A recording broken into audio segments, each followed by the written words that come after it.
پیامبر صلی الله علیه و سلم وقتی که صحابگان رو به یک سفر فرستادن، یه نفری آنها رو امیر کردن بر بالای آنها.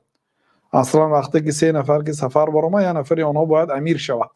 اون امیر وقتی که به یک جای رفته رسیدن، آنها رو امر کرد که هیزم جمع کنن. اینا هیزم جمع کردن برای اینکه پیامبر صلی الله علیه و وصیت کردن که امیر رو اطاعت کنید. گفتن امیر از کلمه امر گرفته شده است، فرمان. او فرمان میده، امر میکنه. امر کی کرد باید اطاعت کنید.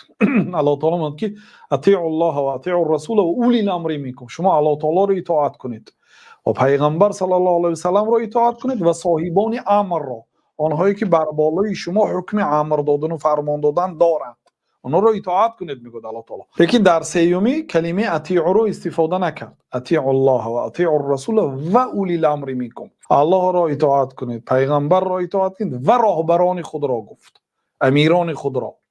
و یعنی که برای چی و راهبران خود را اطاعت کنید نگفت و راهبران خود را گفت؟ برای اینکه اینا همه وقت اطاعت کرده نمیشن. اگر اطاعت اینها برخلاف اطاعت بالا باشد، یعنی بر قرآن و سنت ضد باشه، اطاعت کرده نمیشد.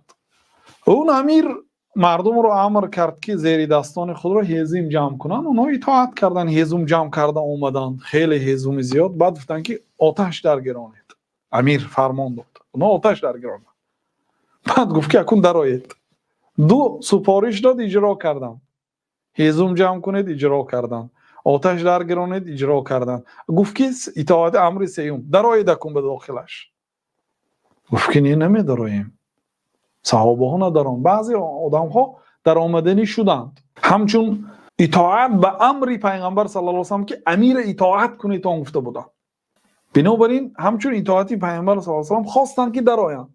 لیکن یک طایفه از مردم نگفتن نمیداریم، ما من النار فررنا، ما از آتش گریخته اینجا آمدیم. یعنی اصلا ما در این دنیا به کدام خاطر مسلمان شدیم؟ از آتش دوزخ گریخته مسلمان شدیم. ما از آتش گریخته مسلمان شدیم. برای چی به آتش درآییم؟ ما از این گریختیم، خودش نمیداریم. حتی نسأل رسول الله صلی الله علیه و سلم، تا پیغمبر صلی الله علیه و سلم نپرسیم نمیداریم. اگر رفت تو پیغمبر صلی الله علیه و سلم بله درا گویند ما میداریم. به نزد پیغمبر صلی الله علیه و سلم برگشتن، آمده حادثه رو نقل کردن. بعد پیغمبر صلی الله علیه و سلم گفتن که اگر میدر آمدند دیگر نمیبر آمدند.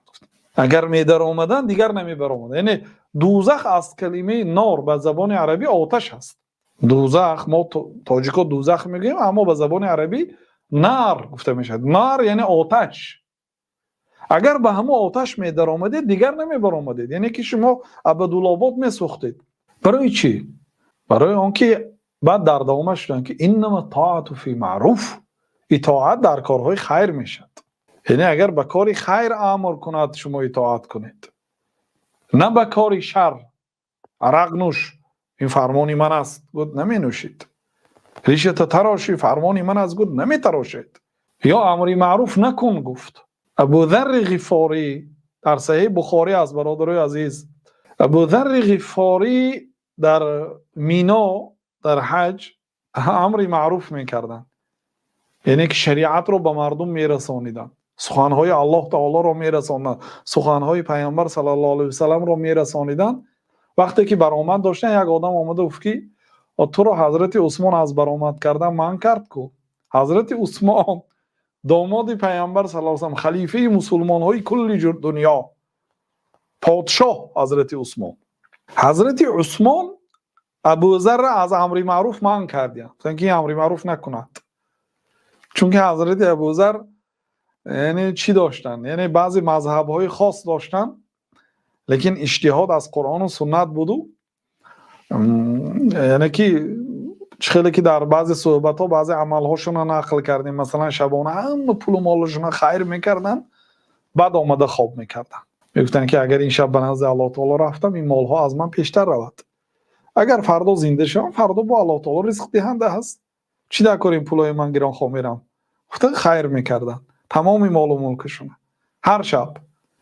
یعنی یک کارایی میکردن که دیگران نداشت و اینچنین بایها و سخت میرسیدن، یعنی که بسیار میترسانیدن خلق را. گفتن که پول ذخیره نکنید هم میگفتن.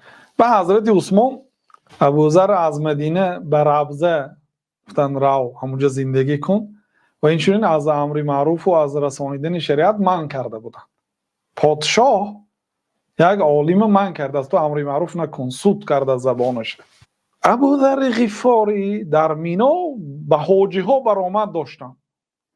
به یه آدم گفت که تو رو حضرت عثمان از برآمد من کرد کو، یعنی سخنی الله و رسول رو نرسان گفت کو. بعد گفت که قسم به نام الله اگر شمشیر به همینجا ماند، گفته به اشاره به قفاش کرد، شمشیر ماند یعنی به جسم من نزدیک کنید و گویید که همین که حدیث گفتی یا آیات گفتی شمشیر به تو میزنیم، یعنی تو هلاک میشی.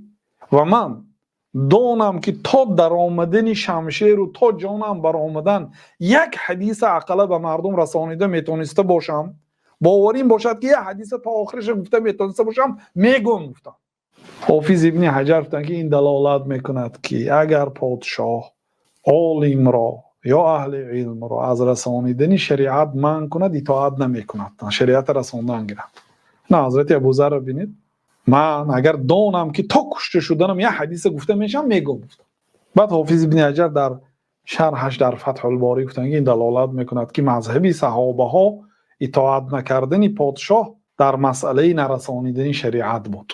یعنی پادشاه اگر گفت که شریعت نرسان به مردم حلال و حرام نرسان، دین نرسان، گوید اطاعت کرده نمیشد، بگذار کشد.